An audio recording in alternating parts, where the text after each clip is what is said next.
Saint-Esprit de Dieu, nous avons besoin de toi. Car sans toi, nous n'éprouvons rien. Sans toi, nous n'éprouvons rien.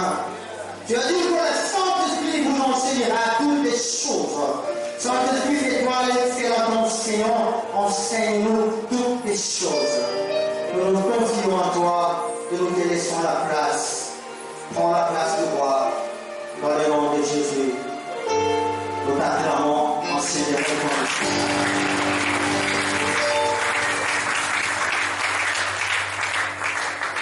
Amen. Alléluia. C'est quelqu'un de la joie ce matin. Et la manifester. Gloire au Seigneur. Si cela ne vous dérange pas, veuillez saluer celui qui est votre à côté, bien sûr en respectant les mesures permanentes. Moi aussi je vous salue au nom de Jésus. Que le Seigneur soit béni. Bien-aimés, ce matin, je suis reconnaissant envers notre Dieu, le Dieu qui nous aime autant, qui ne cesse de renouveler sa bonté sur nous. Il nous a fait grâce de pouvoir nous retrouver en ce lieu, et aussi il nous a permis de nous tenir devant nous, afin de partager ce moment. Et je suis reconnaissant envers mon père, notre pasteur, pour cette marque de confiance qu'il a réintégrée à notre personne. C'est pas facile. Et aussi, je dis merci à maman. Vous savez, Dieu est Dieu. Les paroles que je voulais prononcer maintenant, j'étais en train de les prononcer hier dans ma chambre. J'étais en train de m'adresser à maman. J'étais en train de dire que vous aviez été toujours mon soutien dans le ministère, dans beaucoup de conseils, dans beaucoup de choses. C'est-à-dire que si je voulais un peu m'écarter du droit chemin, vous étiez la personne qui était la première de me les ramener, et trop vite. Et mes sincères reconnaissance ce moment, je vous aime pas. Merci beaucoup. Alors, je suis aussi reconnaissant envers vous, vous qui êtes là. Vous êtes la bienvenue dans la maison de notre Père. Vous avez laissé vos occupations, vous avez choisi de venir passer du temps dans la présence de Dieu. Que le Seigneur vous bénisse. Alors, sans plus tarder, nous allons ouvrir nos Bibles, nous allons partager la parole de Dieu. Nous sommes dans l'évangile selon Matthieu. Que le Seigneur vous bénisse. Vous les comprenez, les bonnes choses et vous les retenez. Nous sommes dans l'évangile selon Matthieu, le chapitre 21. Nous allons commencer du premier verset. Matthieu 21. Je lis au nom de Jésus. Lorsqu'ils s'approchèrent de Jérusalem, ils arrivaient à Bethphagée, vers la montagne des Oliviers. Jésus envoya des disciples en leur disant: allez au village qui est devant vous, vous trouverez aussitôt une ânesse attachée et un agneau avec elle. Détachez-les et amenez-le moi. Si quelqu'un vous dit quelque chose, répondrez: le Seigneur en a besoin. Et en l'instant, il les laissera aller. Or, ceci arriva afin que s'accomplisse ce qu'avait été annoncé par le prophète. Dites à la fille des Sion: voici, ton roi vient à toi. Plonge-le et montez sur un âne, sur un agneau, les petits dignes ânesses. Les disciples alors et firent ce que Jésus leur avait ordonné. Ils amenèrent l'ânesse et l'agneau, mirent sur eux leurs vêtements, les firent asseoir dessus. La plupart des gens de la foule étendirent leurs vêtements sur le chemin, d'autres coupèrent des branches d'arbres et jonglèrent la route. Ceux qui précédaient et ceux qui suivaient Jésus criaient: Hosanna au fils de David. Au nom du Seigneur, Hosanna dans les lieux très hauts. Verset 10. Lorsqu'il entra dans Jérusalem, toute la ville fut émue et l'on disait: qui est celui-ci? La vous le répondez, c'est Jésus, le prophète de Nazareth en Galilée. Jésus entre dans les temples de Dieu, il chassa tous ceux qui vendaient et achetaient dans le temple. Il renversa les tables de changères et les sièges des vendeurs des bichons. Et il leur dit, il est écrit, ma maison sera appelée une maison de prière. Mais vous en faites une caverne des voleurs. Les aveugles et les boiteux s'approchèrent de lui dans les temples et il les guérit. Moi, les principaux sacrificateurs et les scribes furent indignés à la vue de ces choses merveilleuses qu'ils avaient faites, et les enfants qui criaient dans les temples, Hosanna au Fils de Dieu. Parole du Seigneur. Vous pouvez prendre votre place. Bien-aimés,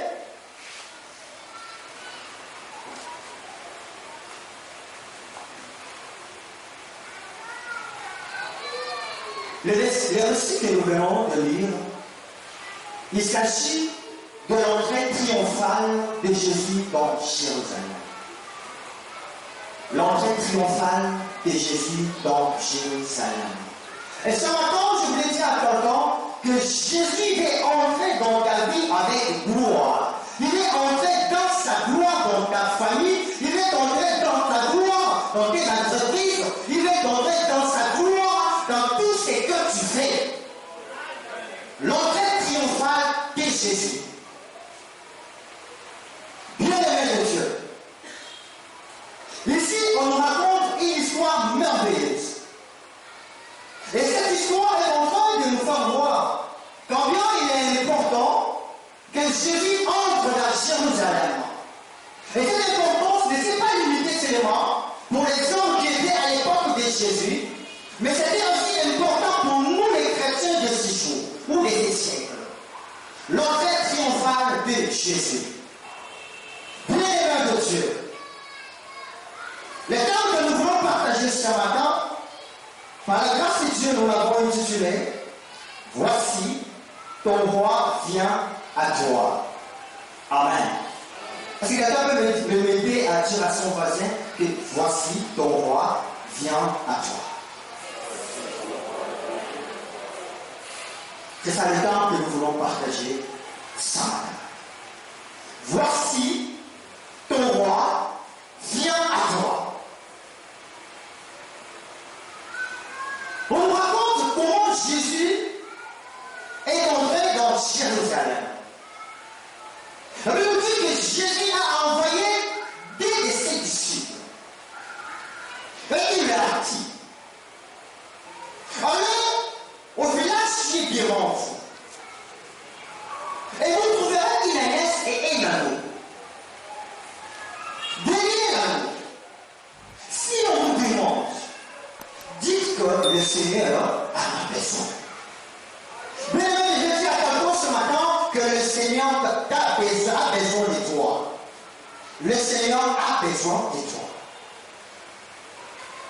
Lorsqu'on vous demandera, dites que le Seigneur a besoin.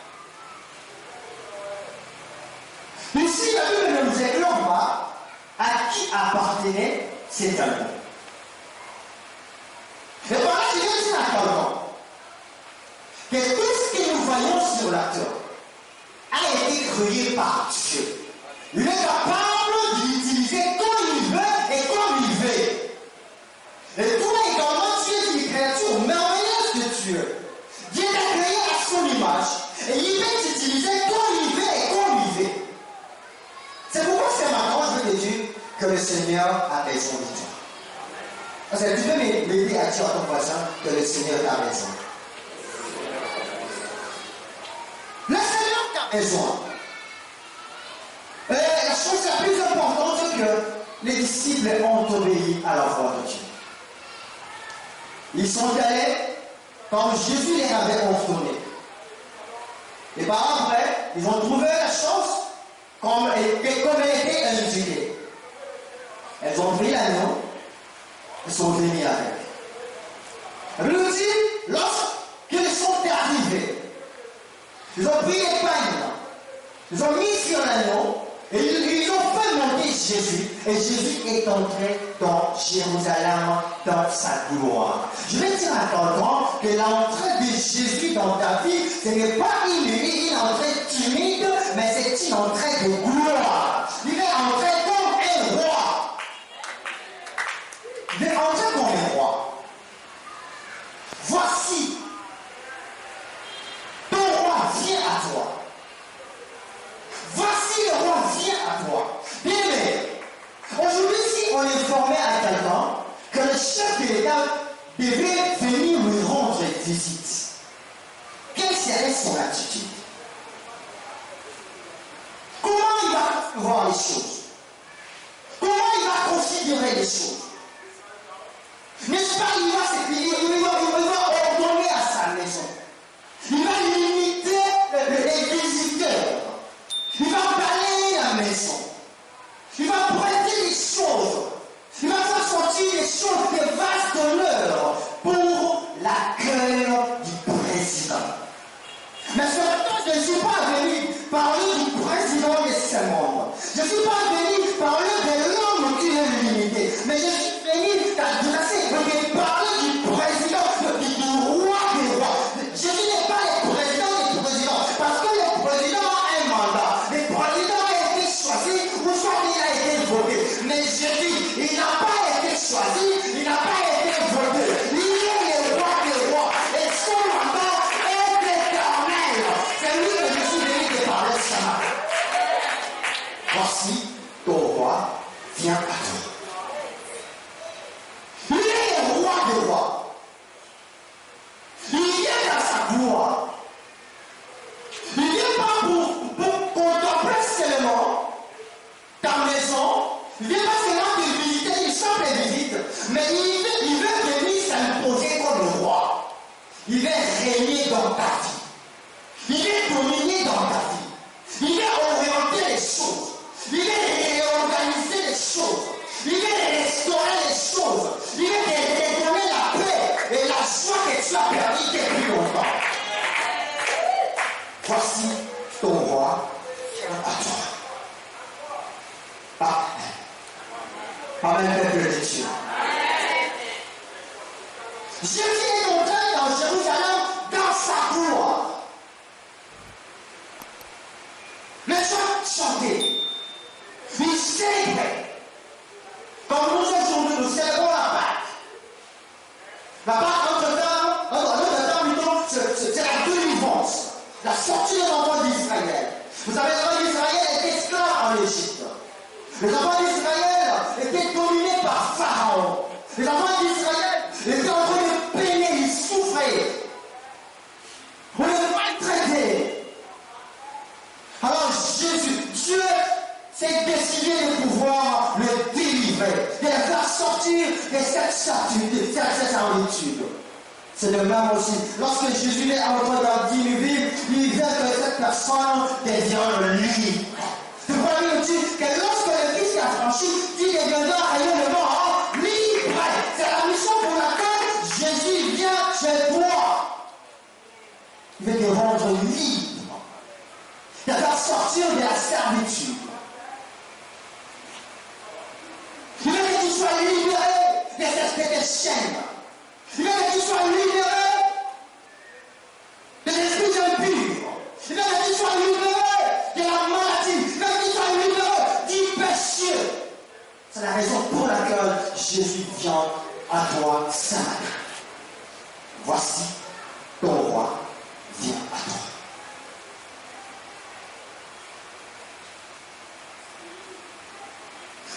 Bien aimé, si on pouvait bien regarder notre vie. Combien nous étions malheureux, ou combien nous sommes malheureux. Pour ceux qui ne connaissent pas encore Jésus, pour ceux qui n'ont pas encore reçu Jésus dans leur vie. Combien ils sont malheureux, combien ils sont à la merci du diable. Combien ils ont des sommeils troublés. Combien les choses ne marchent pas dans leur vie. Combien ils sont esclaves du diable. Ils pouvaient rêver en train de travailler la nuit et ça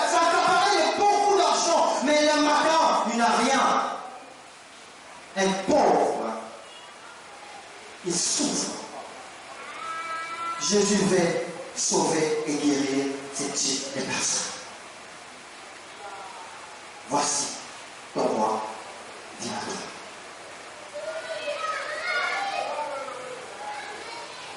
Il est important d'accueillir la visite du roi des rois. Il est important de recevoir Jésus dans nos vies. Il est important de recevoir Jésus dans nos familles. Il est important de recevoir Jésus dans nos affaires.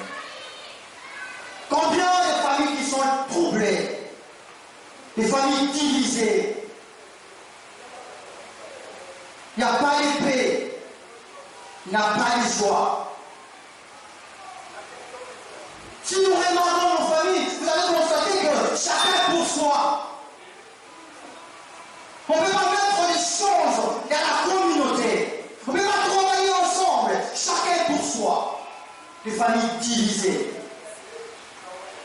Mais Jésus veut réunir votre famille. Il veut réunir votre famille.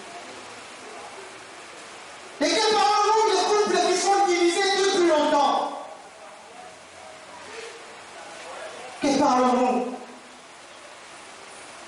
de ceux qui ne cessent de pleurer jour et nuit?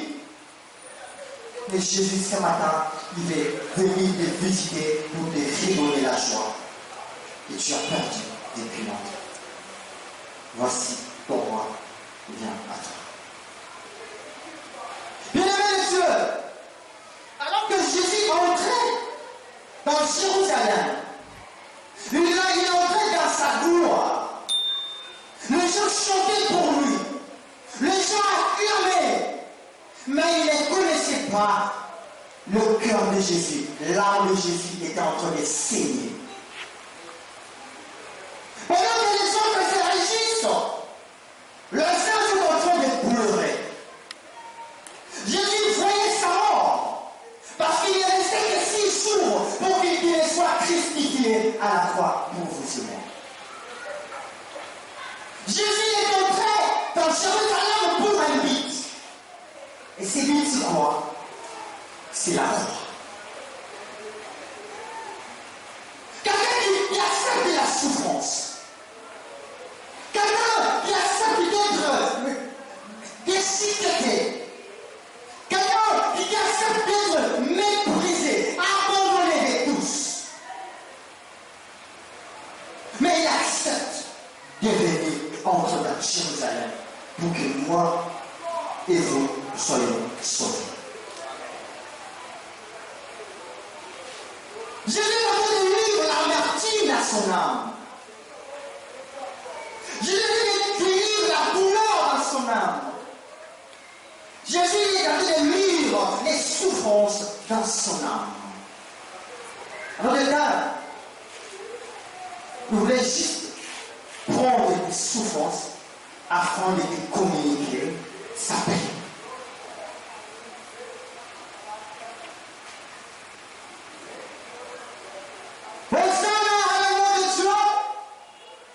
Assis sur le trône, Hosanna à l'amour de Dieu, celui qui vient au nom du Seigneur. Hosanna à l'amour de Dieu. Bien-aimé, la Bible dit qu'ils ont coupé même de branches d'arbres.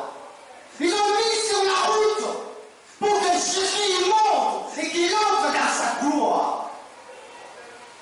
Pour venir souffrir à votre place et à ma place. Souffrir à votre place et à ma place. Bien-aimé, personne ne pouvait accomplir l'œuvre que Jésus a accomplie à la croix. Personne ne pouvait accepter les souffrances que Jésus a acceptées pour vous et moi. Personne ne pouvait l'imaginer. Personne. Alors, lui a levé dans le ciel. Une fois qu'il a entendu dans le ciel, pour lui, qui est digne d'ouvrir le livre et d'en rompre les sceaux? La Bible dit, il dit silence dans le ciel et silence sur la terre. Personne ne vit trouver digne d'ouvrir les livres et d'en rendre les Jean pleurait de cette personne ne vit trouver digne d'ouvrir les livres et d'en rendre les sceaux. Ma gloire à Dieu, il a été consolé. L'un de mes 4 meilleurs lui dit, non, Jean ne pleure pas. Voici l'agneau de Dieu. L'agneau de Dieu, il est digne d'ouvrir les livres et d'en rompre les sceaux. Alors que le Père était avec la voix de voir un roi entrer dans Jérusalem, le ciel était en train de voir un agneau. Le ciel voyait l'agneau.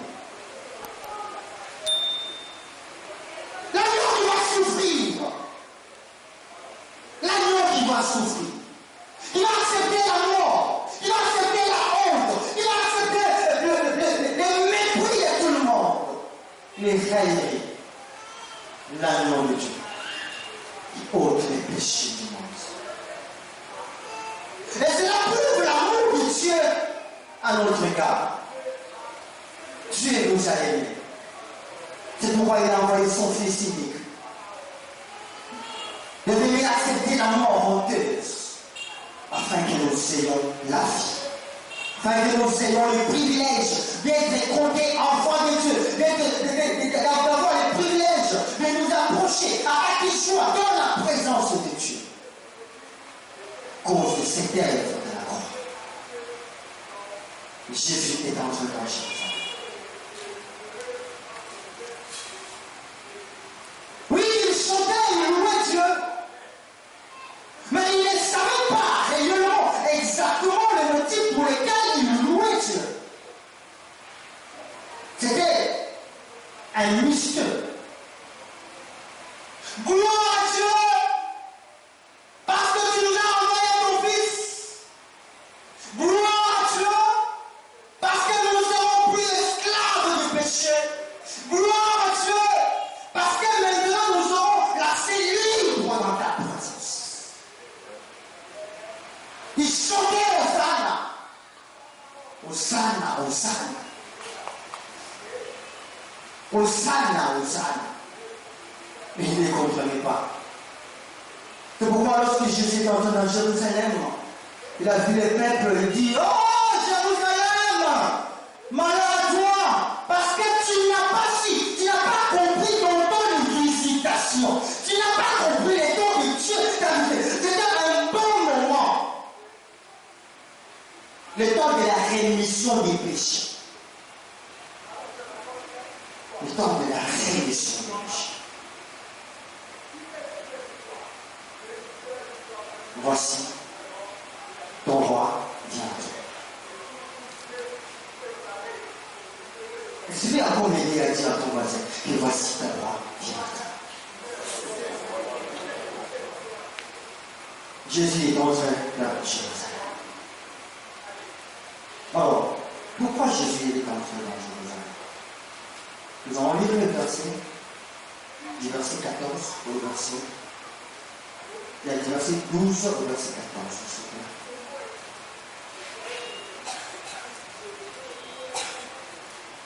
Toujours verset 12 à 14.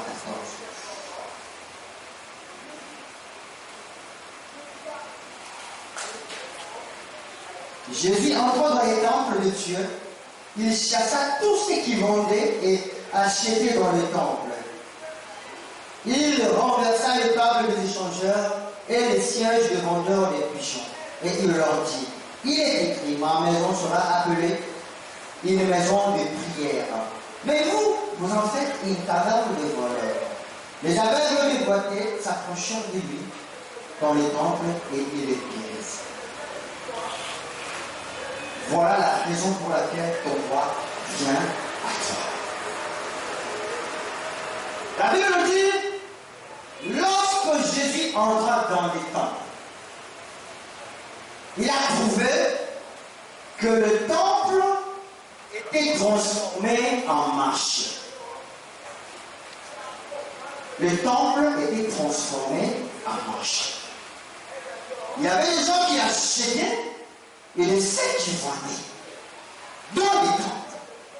Je vais dire à quelqu'un ce matin que parfois ta vie a été devenue comme un marché. Chacun pouvait entrer, prendre ce qu'il veut, rentrer, acheter, faire ce qu'il voulait dans ta vie. Mais ce matin, lorsque Jésus est entré dans ta vie, c'est pour restaurer les choses. Il est remettre les choses à sa place. Il est restaurer les choses. Et il dit, lorsque Jésus est entré dans le temple, il a renversé le table. Ce matin, je déclare dans ta vie que tout ce que l'ennemi a pu placer dans ta vie soit renversé dans le nom de Jésus. Tous les auteurs du diable dans ta vie ce matin soient renversés dans le nom de Jésus. Jésus a renversé les tables. Parce que ce n'est pas l'endroit approprié. Ce n'est pas le marché. Mais nous avons constaté que dans nos vies, il y a des signes qui sont devenus la merci du diable. Donc le diable, il joue avec ta vie comme il veut. Il fait ce qu'il veut. Il y a des signes qui se font de l'argent à cause de ta vie. Il y a des signes qui se font des intérêts dans ta vie. Mais toi-même, tu n'as rien. Apparemment, en te regardant comme ça, tu es une personne, mais en réalité, dans le fond, il n'y a rien. Pourquoi? Parce que le diable a renversé les choses. Il y a une confusion. Combien de ceux qui vivent dans la confusion? On ne comprend pas les choses. On fait des choses, mais on n'avance pas. Parce qu'on ne le fait pas. Quel doit être? Parce qu'il y a une confusion. Mais ce matin, je vais déclarer dans une vie que finit la confusion dans ta vie. Si tu es quelqu'un qui vit dans la confusion, bien maintenant, je déclare que finit la confusion. Voici ton roi vient à toi. Il vient la première chose pour restaurer les choses. Recadrer les choses. Rendre chaque chose à sa place. On ne peut pas vivre le mélange. On ne peut pas vivre la confusion. Il y a quelqu'un qui a chanté, il dit que j'ai cherché le monde, je l'ai trouvé dans l'église, et l'église dans le monde. Ça ne doit pas être ainsi. L'église c'est l'église, le monde aussi, oui, c'est le monde. Lorsque Jésus vient dans ta vie, c'est pour que les choses soient restaurées. Bien-aimé, tu as été créé pour adorer le Seigneur. Tu as été créé pour rendre culte à Dieu. Tu as été créé pour servir Dieu. Mais tu n'as pas été créé pour servir le diable. C'est pourquoi Jésus vient maintenant dans ta vie pour regarder les choses. De regarder les choses. Voici ton roi vient. Jésus vient regarder les choses. On ne va pas vivre la confusion. Le monde, c'est le monde et l'église, c'est l'église. N'est-ce pas bien écrit que nos corps sont les temples du Saint-Esprit? C'est là où le Saint-Esprit habite. C'est là où le Saint-Esprit se sent à l'aise. C'est là où le Saint-Esprit peut faire les choses comme il veut. Mais regardons, est-ce nos corps sont les temples du Saint-Esprit? Est-ce nos corps sont pour le service du Seigneur? Est-ce que nos vies plaisent à Dieu? Non, bien-aimés, nous ne devions pas vivre dans le mélange. Et nous ne devions même pas vivre dans la confusion. Ta vie a été destinée pour la gloire de Dieu. Dieu nous a créés pour sa gloire. Et nous devions nous servir pour sa gloire. Toutefois, bien aimés, nous devions arrêter de faire n'importe quoi avec nos vies. Que des hommes qui vivent dans le péché. Ici, nous sommes enfants de Dieu. Mais lorsque nous avons sorti de ces lieux, qui serons-nous à la maison? Qui serons-nous au marché? Qui serons-nous au travail? Qui serons-nous à l'université? Qui serons-nous? Qui serons-nous? Il y a des ceux qui ont de double identité.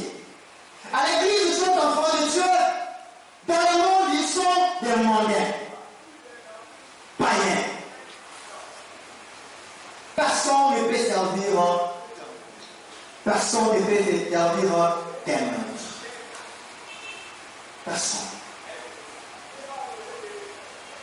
Bien aimé, ce matin, le Seigneur est de nous interpeller. Que nous devons prendre, nous devons rentrer dans nous prendre conscience de nous-mêmes afin de faire le choix. De nous laisser la place de régner dans nos vies. Jésus est entré à Jérusalem. Mais combien de fois, lorsque Jésus est entré dans nos vies, nous lui résistons? Que des hommes que Jésus entre dans leur vie. Que des hommes.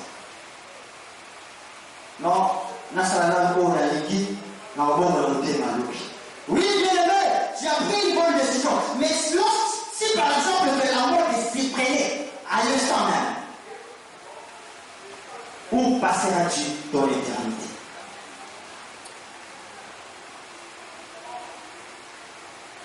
Notre raison d'être dans la présence de Dieu, ce ne sont pas d'abord les biens matériels. Mais notre raison de passer dans la présence de Dieu, c'est de nous préparer pour l'éternité. Jésus a besoin de nos vies. Il a besoin de nos âmes. Il a dit que je vais nous préparer une place, afin que là où je suis, et que vous y soyez également. Je reviendrai vous prendre. Bien aimé, Jésus revient bientôt. Il revient bientôt. Pourquoi vivons-nous dans les villages? C'est le temps de prendre une bonne décision et laisser la place à Jésus. Et là-bas, nous voyons encore. La Bible nous dit, dans le verset 14, que les aveugles et les boiteux s'approchèrent de lui dans le temple et il les guérit. Je vais dire à quelqu'un ce matin que Jésus est entré dans ta vie pour guérir ton âme. Toi qui as des blessures intérieures, toi qui as des problèmes dans ton cœur, Jésus veut te guérir ce matin. C'est pourquoi il vient dans ta vie. Si tu es d'accord avec moi, dis à mon âme.